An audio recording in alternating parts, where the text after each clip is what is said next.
Saudara-saudaraku sekalian, sebangsa dan setanah air, seluruh rakyat Indonesia. Bersama ini kami Lembaga Kedaulatan Rakyat Indonesia, atas nama seluruh rakyat Indonesia, merasa perlu menyampaikan pandangan sekaligus penegasan terhadap makna yang terkandung dalam Undang-Undang Dasar 1945 Pasal 28 yang berbunyi, kemerdekaan berserikat, berkumpul, mengeluarkan pikiran dengan lisan dan tulisan dengan sebagainya ditetapkan dengan undang-undang. Artinya bukan berarti menyuruh rakyat Indonesia untuk mendirikan ormas-ormas sebagaimana banyak pihak yang merumuskan seperti itu. Tetapi sesungguhnya berserikat, berkumpul untuk menyampaikan pendapat yang sesuai dengan Pancasila adalah mengadakan pertemuan-pertemuan rukun tetangga atau RT. Itu yang harus dilakukan untuk tidak memecah belah persatuan dan kesatuan bangsa Indonesia, karena lembaga RT adalah tempatnya bermusyawarah, menyampaikan pendapat yang kemudian bisa disampaikan oleh ketua RT kepada ketua RW yang bisa dimusyawarahkan antar RT dan bisa dilangsir ke atas di tingkat kelurahan, kecamatan, dan seterusnya. Karena berdirinya banyak ormas, sudah pasti akan terjadi benturan kepentingan yang bisa berakibat disintegrasi bangsa. Contoh, antar ormas agama maka kepentingannya berbeda-beda, apalagi dengan syiar agama yang wilayah kerjanya sama. Maka ada yang ingin berpengaruh di wilayah itu, yang akibatnya benturan antar umat beragama pun sering terjadi. Demikian pula ormas-ormas yang lain, seperti contoh di Semarang, antara pemuda Pancasila dan Lindu Aji, itu pun terjadi benturan antar keduanya.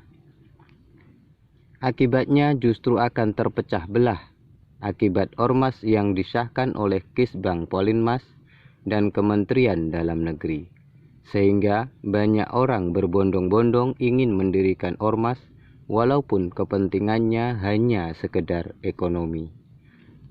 Akibat dari pandangan yang keliru dan langkah yang keliru, bangsa menjadi tercabik-cabik, dan saat ini juga diprakarsai oleh Kesbangpol dengan mengadakan seminar kebangsaan yang berjudul Kerukunan Antar Umat Beragama. Itu sebagai bukti bahwa pendirian ormas-ormas agama, politik, maupun kepemudaan tidaklah tepat, karena akan berpotensi memecah belah persatuan dan kesatuan Indonesia. Demonstrasi-demonstrasi yang diadakan oleh ormas tertentu sesungguhnya bertentangan dengan budaya bangsa kita yang mengedepankan musyawarah. Ono rembuk, yo dirembuk, dalam bahasa Jawa. Atau kerakyatan yang dipimpin oleh hikmat kebijaksanaan dalam permusyawaratan perwakilan, atau sila keempat, serta melanggar sila ketiga persatuan Indonesia, sila kelima keadilan sosial bagi seluruh rakyat Indonesia, juga melanggar ketertiban umum. Maka pemerintah Republik Indonesia harus bertindak tegas untuk membuat peraturan pelarangan terhadap demo-demo yang ada, baik dari ormas-ormas agama, politik, maupun kelompok pekerja Indonesia.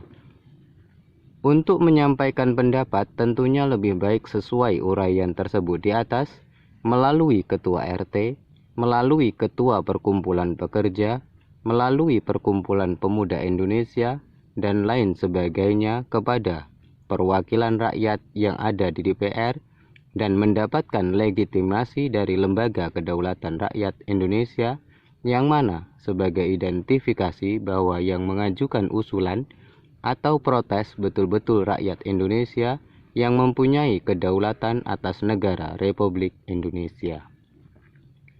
Itulah pentingnya para leluhur pendiri bangsa Indonesia, negara Indonesia, dan negara Republik Indonesia menetapkan kedaulatan adalah di tangan rakyat, Pasal 1 Ayat 2 Batang Tubuh Undang-Undang Dasar 1945. Diharapkan semua pihak dapat memahami serta menjunjung tinggi kedaulatan rakyat Indonesia yang sesuai penjelasan Undang-Undang Dasar 1945.